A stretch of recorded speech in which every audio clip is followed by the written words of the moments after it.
So, just as I predicted a few days ago, it's kicking off in Scotland big time. And it's all to do with this ridiculous so-called hate crime bill, which Hamza Useless, he brought in when he was Justice Secretary, and it's conveniently kicked in while he is the First Minister of Scotland, and that happened on April Fool's Day.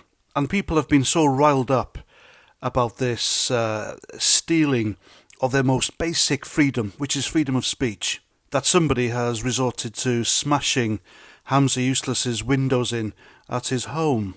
Of course, I don't condone such behaviour, but this is what happens when you push people too far. This is what happens when you impose a Soviet-style rule of law.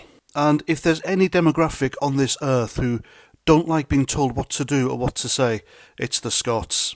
Now, there are mass demonstrations and protests being planned to counter this and have this thing thrown out, and, I completely back them. And this is the sort of thing people should be protesting for. This is why you should be on the streets, and it's to protect your freedom of speech, your most basic right of all. Not Gaza, not the Ukraine, they're nothing to do with us. But the fact that you can have a criminal record, you could be prosecuted, and this law could be used as a weapon against you by someone who doesn't like you, who will feign being offended by something you say, the consequences of which could see you spend time in prison. And he's proud of it. Hamza Useless is proud of this law, he said in an interview the other day, because he says, and I quote, "It gives people protection from a rising tide of hatred," end quote. Well, Hamza Useless blocked me on Twitter because I questioned him. So what do? I live in England. Do I report him to Police Scotland for a hate crime? Because I decide that's a hate crime. If he blocks me, that's hatred in my eyes. Of course, I won't. I'm not that petty. But the people who are petty are the nationalists up in Scotland. They're the ones weaponising this new hate crime law.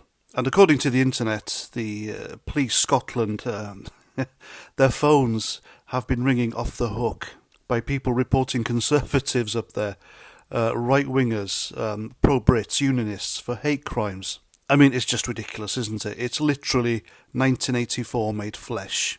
And so we come to J.K. Rowling. Now, I'm a big disagreeer with J.K. Rowling regarding her politics, but I completely stand with her when it comes to a certain ideology which you can't talk about. Well, you can criticise at least. Now, J.K. Rowling is in an amusing spat on Twitter with India Willoughby, and she said some things which a lot of people agree with, but it's brought her a lot of hatred and doxing and downright criminal behaviour towards her.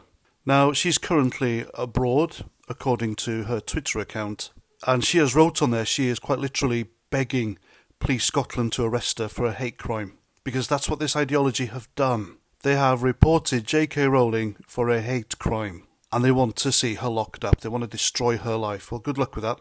The woman's a multi-billionaire, probably now the most famous author in the world. And if J.K. Rowling does get arrested when she lands back in Scotland where she lives, then I promise you it'll make her a martyr. This hate crime bill, it won't make criminals, it'll make heroes and martyrs. People who are merely standing up for their right to speak. And by the way, hate speech is just something that the Leftraffer came up with. It's a term designed and used by them to stifle opinions they don't like. I mean, I was the victim of a vicious troll a few years ago when I first started out on YouTube, and this lunatic kept whacking videos out there saying I was talking hate speech, and you'd see him on camera, hate speech, hate speech, hate speech. And all because I was advocating for Brexit. I mean, Jesus Christ. But this is where we are now.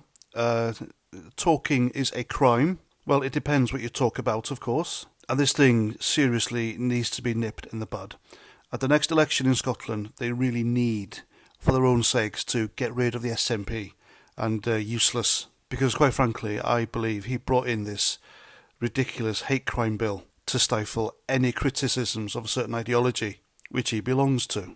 And yes, people have reported him in their droves in Scotland for that infamous, racist, anti-Caucasian, anti-Scottish speech he made in the Scottish Parliament a few years ago, where he complained where every Scottish establishment was too white. So if ever there was a real hate crime, it's that. And there we go. What do you think? Please let me know in the comments. I'm Paz49, Until the next time, Roger Trout.